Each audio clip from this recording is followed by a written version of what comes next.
Kisah ini berawal dari perkenalanku dengan seorang gadis desa yang masih polos dan lugu. Namanya Desi. Dia gadis yang cantik dan lembut. Kecantikannya terlihat sangat alami. Kami kenal tak sengaja, karena kebetulan Desi adalah seorang pembantu baru di rumah tetanggaku. Aku sering melihat Desi, terutama saat pagi hari ia berbelanja sayur-sayuran pada tukang sayur yang memang setiap pagi lewat di kompleks perumahan kami. Karena sering melihatnya, aku pun jadi penasaran. Apalagi Desi memang sangat cantik. Aku pun nekat mengajaknya berkenalan saat Desi sedang berbelanja di warung depan rumahku. Aku berpura-pura membeli sesuatu di sana agar aku punya alasan untuk mendekatinya dan mengajaknya berkenalan. Kami pun akhirnya berkenalan dan aku sengaja meminta nomor handphonenya. Meski dengan sedikit berat, Desi pun bersedia bertukar nomor handphone denganku. Desi berasal dari kampung. Orang tua dan semua keluarganya tinggal di kampung. Menurut cerita Desi, dia baru pertama kali datang ke kota. Dia hanya seorang lulusan SD, karena itu ia hanya bisa menjadi seorang pembantu. Desi ternyata baru berusia 19 tahun. Desi juga bercerita kalau dia merupakan anak sulung dari 4 bersaudara. Ketiga adik-adiknya masih kecil dan masih bersekolah. Orang tuanya yang hanya petani biasa di kampung. Penghasilan mereka juga terbilang cukup pas-pasan. Karena itu juga Desi mau bekerja menjadi pembantu untuk membantu keuangan orang tuanya. Selain lewat handphone, aku dan Desi sekarang juga sering ngobrol secara langsung. Aku sengaja datang menemui Desi di rumah majikannya saat majikannya tersebut tidak sedang berada di rumah. Kami biasanya ngobrol di teras belakang rumah tersebut. Selain Desi, sebenarnya ada satu orang pembantu lagi di rumah tersebut. Namanya sebut saja Bi Ijah. Namun kalau pagi dan siang hari, Bi Ijah memang ditugaskan untuk mengantar dan menjemput anak majikannya di sekolah. Suami istri majikan Desi tersebut, keduanya memang sama-sama bekerja. Karena itu mereka berdua sangat jarang berada di rumah, terutama saat siang hari. Mereka memiliki 2 orang anak, yang satu sudah kelas 5 SD dan satu lagi masih kelas 1 SD. Dan Bi Ijah yang dipercaya untuk menjaga kedua anak tersebut. Sementara Desi ditugaskan untuk memasak, mencuci, dan membersihkan rumah. Setidaknya begitulah yang Desi ceritakan padaku tentang kegiatannya sehari-hari di rumah juragannya tersebut.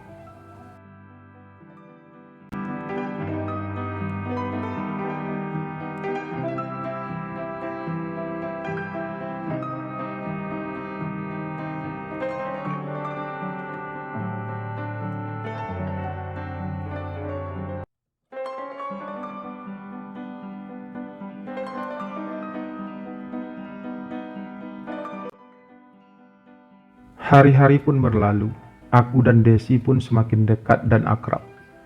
Kata Desi, dia senang bisa mengenalku, karena ia memang tidak punya teman lain di kota ini. Saat waktu-waktu senggangnya, aku juga sering mengajak Desi berkeliling kota. Desi tentu saja merasa bahagia dengan semua itu, karena ia memang tidak pernah ke kota sebelumnya. Aku memang selalu berusaha untuk berbuat baik padanya, karena aku memang sudah jatuh hati padanya, bahkan sejak pertama kali melihatnya. Namun aku tidak ingin buru-buru mengungkapkan perasaanku padanya. Aku ingin mendekatinya secara perlahan. Aku ingin Desi membuka hatinya untukku secara sukarela tanpa ada paksaan. Setelah merasa yakin, aku pun kemudian berniat untuk mencurahkan isi hatiku pada Desi. Kebetulan malam itu malam minggu, aku sengaja mengajak Desi jalan-jalan naik motorku. Kami nonton di bioskop, lalu kemudian makan malam di sebuah kafe. Kemudian aku pun mengajak Desi untuk ngobrol di sebuah taman. Saat itulah aku pun mengungkapkan perasaanku padanya. Desi tidak menerimanya awalnya, karena ia merasa tidak pantas untukku. Aku hanya seorang pembantu, Mas, begitu alasannya.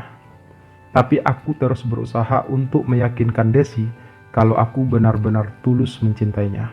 Hingga akhirnya Desi pun luluh dan kami pun resmi berpacaran.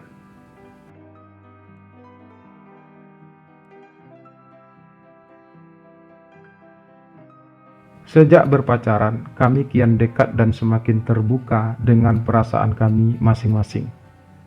Sampai suatu saat, aku nekat mengajak Desi masuk ke kamarku. Aku memintanya diam-diam keluar dari rumah majikannya malam-malam. Kemudian kami pun menyelinap ke kamarku. Saat itu orang tuaku memang sedang tidak berada di rumah.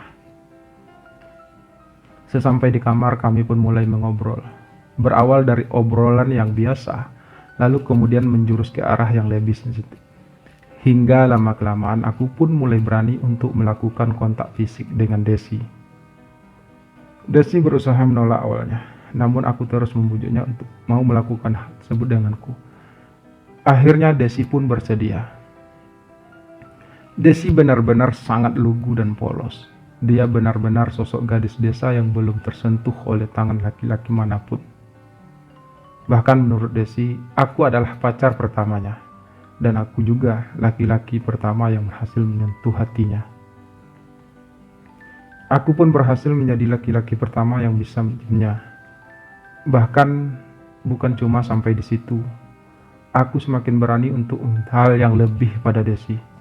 Meskipun malu-malu dan masih terasa kaku, Desi pun terbawa suasana. Pelan namun pasti, kami pun mulai terhanyut dengan suasana romantis malam itu. Hingga akhirnya aku pun merasa malam itu Desi sempat menang saat, namun aku kembali berhasil membujuknya. Desi pun kembali bisa lagi. Dia bahkan berusaha untuk membalas tindakanku padanya. Hingga kami pun lepas dalam lautan keindahan cinta yang penuh warna.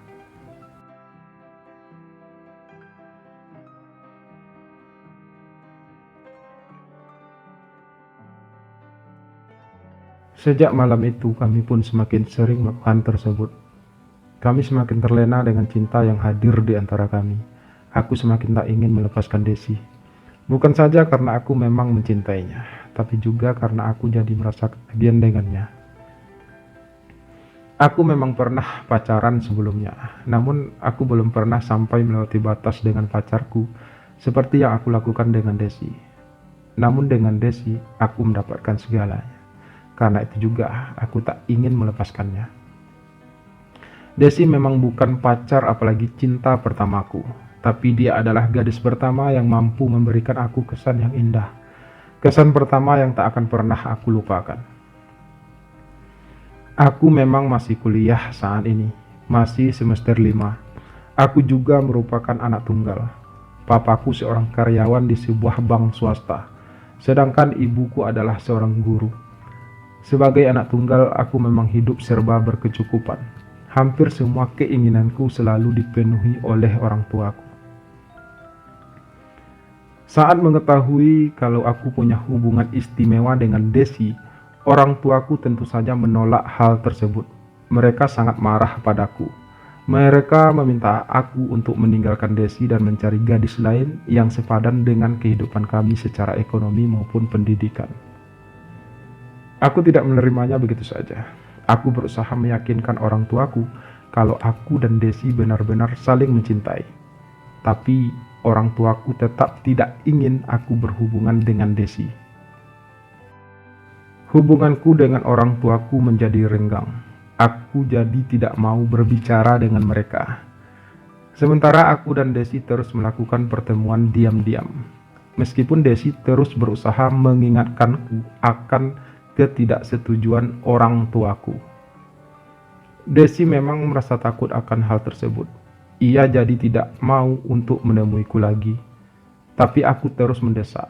Aku terus berusaha untuk menemuinya. Bahkan aku pernah nekat untuk menyelinap ke kamar Desi malam-malam. Sampai akhirnya orang tuaku benar-benar turun tangan untuk memisahkan aku dan Desi. Mereka diam-diam meminta majikan Desi untuk memecat Desi dan memintanya untuk bekerja di tempat lain, tempat yang sangat jauh dari rumah kami.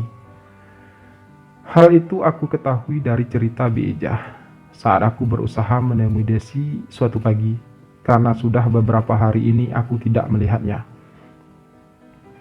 Bi Ijah mengatakan kalau Desi sudah tidak bekerja di rumah itu lagi dan sudah pindah menjadi pembantu di tempat lain.